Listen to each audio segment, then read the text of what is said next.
আসসালামু আলাইকুম সবাইকে। আজকের ভিডিওতে আপনাদের স্বাগতম। এই ভিডিওটি শুধু সেলাই শেখানোর জন্য নয়, বরং আপনাদের মনে নতুন উদ্দীপনা আর সাহস জাগাতে হবে। আজকে যে সেলাইয়ের কৌশল শিখব তা শুধু একটি নতুন দক্ষতা নয়, এটি আপনার জীবনে বড় পরিবর্তন আনতে পারে। আপনি যদি নতুন কিছু শিখতে চান, তা যাই হোক না কেন, শুরুটা সবসময় কঠিন মনে হয়। সেলাইও তার ব্যতিক্রম নয়। কিন্তু মনে রাখবেন, কোনো কাজই সহজ হয়ে ওঠে না যদি আপনি তা শেখার জন্য মনোবল তৈরি না করেন। একসময় আপনি যখন প্রথম সেলাই শুরু করেছিলেন, তখন হয়তো ভাবতে পারতেন এটা কি কখনো ভালো হবে।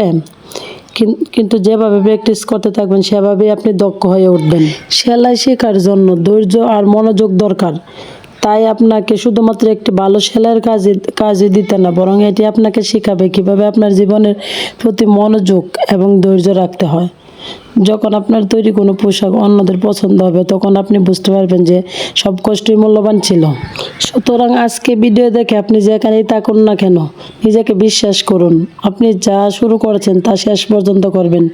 নিজের স্বপ্নের দিকে এগিয়ে চলুন, এবং যদি কখনো মনে হয় থামতে হবে, মনে রাখবেন সফলতা সেই ব্যক্তিরই অপেক্ষা করে যারা কখনো হার মানে না।